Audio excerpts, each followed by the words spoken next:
So thank you for that, Michelle, and probably great to follow on from Yolanda because one of the things that is often missing with a lot of messaging and communication is the action part of it. So what can I do?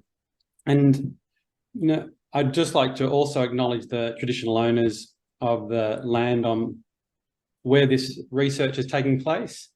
This artwork is actually produced by a Narrow traditional owner, a good friend of mine from the Whitsundays region. And I've been working in active reef restoration for the last 15 years, getting people involved in the practice of participating in hands-on restoration. And the people I spoke to for this research pretty much agreed that that's what they felt active reef restoration was. It was their active hands-on participation in actions to support the health of coral reefs. And what I realized when I was involved with these people, both in Thailand and in Australia, was that people got a lot of social and emotional benefits out of participation, to the point where I started to question whether or not how powerful were the ecological benefits required to be to make restoration projects a worthwhile initiative. And so I started to wonder about the motivations for participation, what the benefits were, but most importantly, especially after my experience in Australia, what the barriers to that participation might be, and look at one of the key challenges that reef restoration practitioners face, which is how do we scale up restoration spatially? So I've been having conversations with people that vary between half an hour to an hour and a half, really general, really casual conversations to find out what they got out of their experience and how they feel about restoration and what its role might be going forward.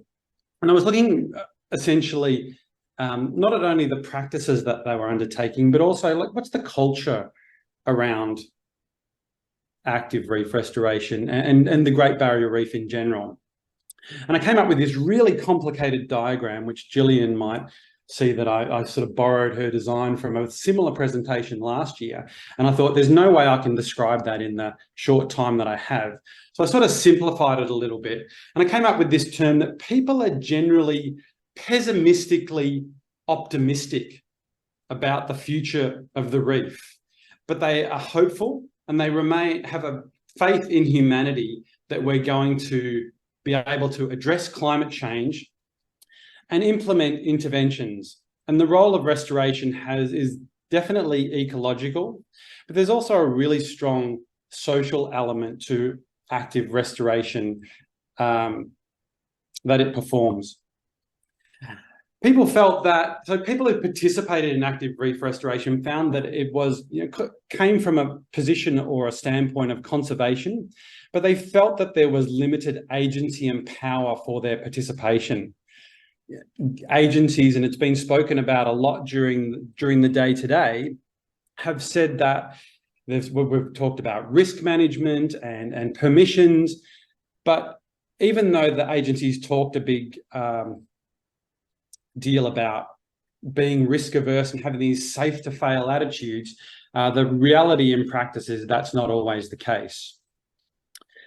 There's an understanding, as Yolanda's just mentioned, is that climate change must be addressed and that restoration itself is a tool in a toolbox. And people also felt that the broader public had a variable understanding of what reef restoration is. And this was due to a lack of awareness and apathy, but also due to like confusing media coverage. But those perspectives are changing over time.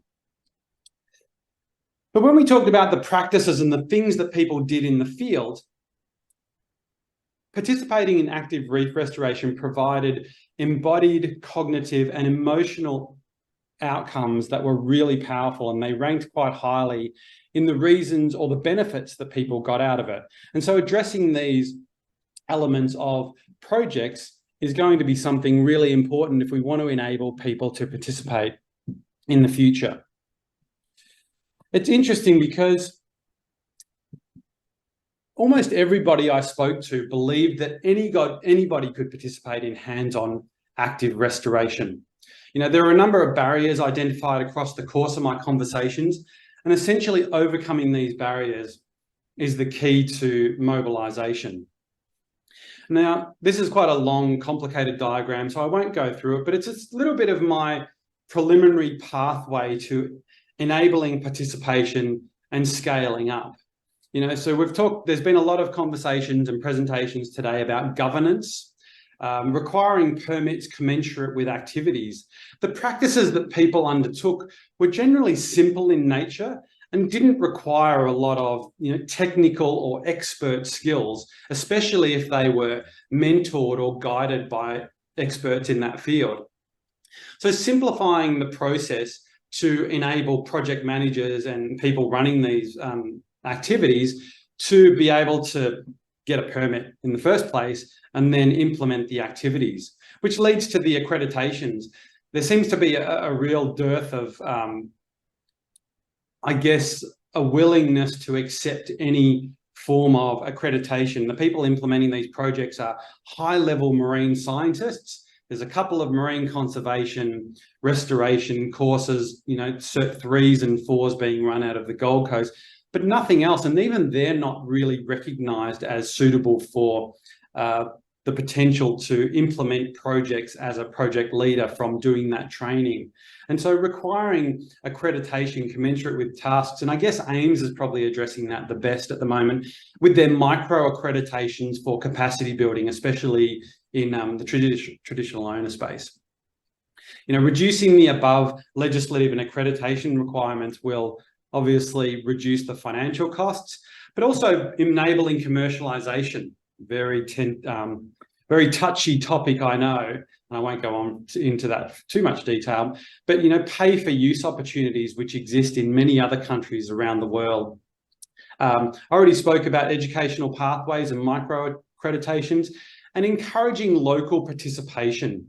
Now, at the moment, a lot of projects focus on local traditional owner groups and the tourism industry, because of and those two things address a lot of free, prior, informed consent and a desire to support traditional owners across the reef space.